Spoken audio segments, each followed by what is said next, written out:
اللہ کے ولیوں کا طریقہ کیا ہے کہ اول کام کیا کرتے ہیں؟ شریعت پر مضبوط ہو جاتے ہیں، جم جاتے ہیں،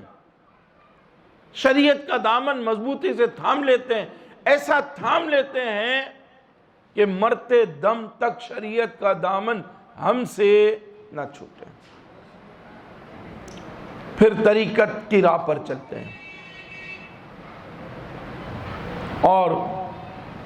درجہ احسان پر فائز ہو جاتے ہیں، اور یہی تصوف ہے، یہی تصوف ہے۔ وہ تصوف نہیں ہے، وہ پیری مریدی نہیں ہے کہ شریعت کا مذاق اور بے لاگ اور لغو فضول بات اور قیاس آرائی اور بے معنی قیاس آرائی، اس کے ذریعے اپنی زندگیوں کو گزارنا، یہ تصوف نہیں ہے، یہ پیری مریدی نہیں ہے۔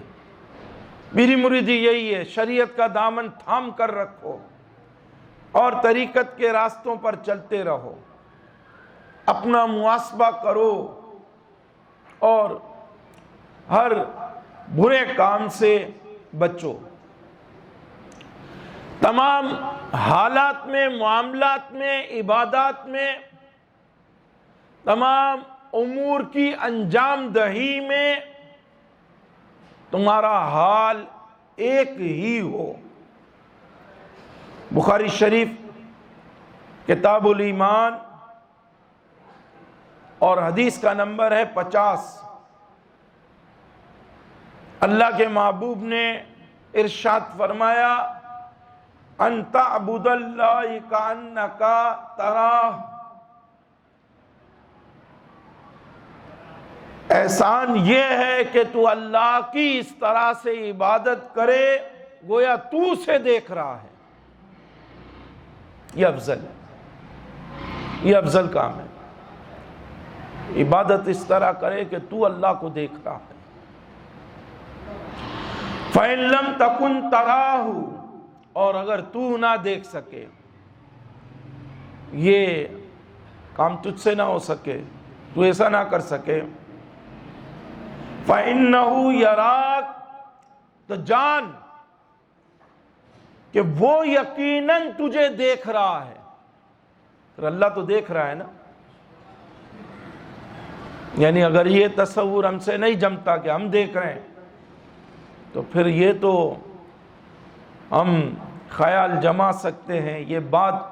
تو اچھی طرح اپنے من میں، اپنے دماغ میں بسا سکتے ہیں کہ ہمارا رب ہمیں دیکھ رہا ہے۔ اب جب رب دیکھ رہا ہے تو پھر دو نمبر ہی نہیں ہوگی، پھر کچھ غلط نہیں ہوگا،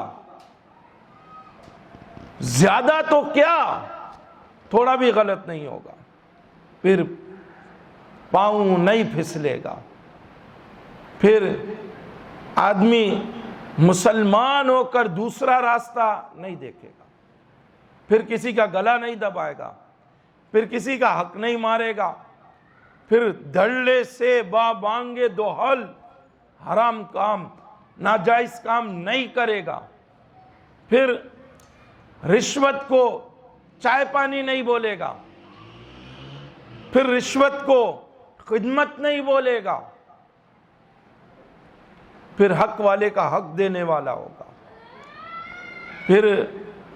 پرائیویٹ میں ہے یا سرکاری عہدوں پر ہے تو پھر اپنی ذمہ داریوں کو پورا کرنے والا ہوگا، پھر اس منصب پر، اس مقام پر، اس کام میں اس کو کوئی دیکھے نہ دیکھے مگر اس کے ایمان کا یہ ہمیشہ حصہ ہوگا، اس کے دل و دماغ میں یہ بات رچی بسی اور بیٹھی ہوئی ہوگی، اللہ دیکھ رہا ہے۔ پھر یہ ڈاکے بھی نہیں ڈالے گا، چوریاں بھی نہیں کرے گا، پھر حقوق کی پاسداری کرنے والا ہوگا، پھر حق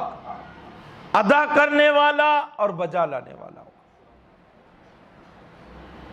ایک نقطے کے اندر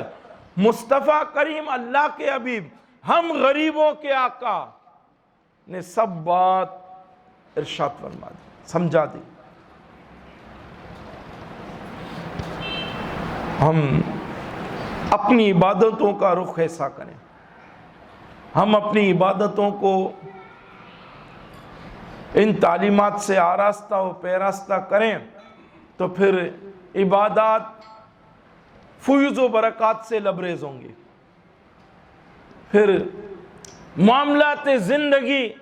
سنورے ہوئے بھی نظر آئیں گے، نکھرے ہوئے بھی نظر آئیں گے۔ ایک چیز اپنے مقام پر موجود ہے، اچھی لگ رہی ہے نا؟ کہ آپ نے دیکھا ہوگا کہ جو دکاندار ہے اپنی چیزوں کو وہ مقام پر رکھتا ہے کہ ایک چیز واضح نظر آئے، پھر اس کو ستھرا رکھتا ہے، مٹی نہ پڑ جائے، وہ سلیقے سے اور طریقے سے رکھی ہو۔ اب سنور گئی نا چیز، سنور گئی تو جو کسٹمر آئے گا نا اس کو یہ چیز بھائے گی، اس کا دل لبائے گی، اب چیز بھی لے گا۔ اور جس قدر ڈیکوریٹڈ ہوگی، طریقہ بھی ہوگا، سلیقہ بھی ہوگا، تو یہ یہیں آنے والا کسٹمر بن جائے گا، اس کا پکا گاہک بن جائے گا، بلا مثل بلا مثال۔ کہ یہ تو میں نے آپ کو سمجھانے کے لیے بیان کر دیا، مگر محبوب نے جو نقطہ ارشاد فرمایا اگر یہ اختیار کر لیں تو رحمتیں اور برکتیں ہمارا گھر دیکھ لیں گی، ہمارا در دیکھ لیں گی۔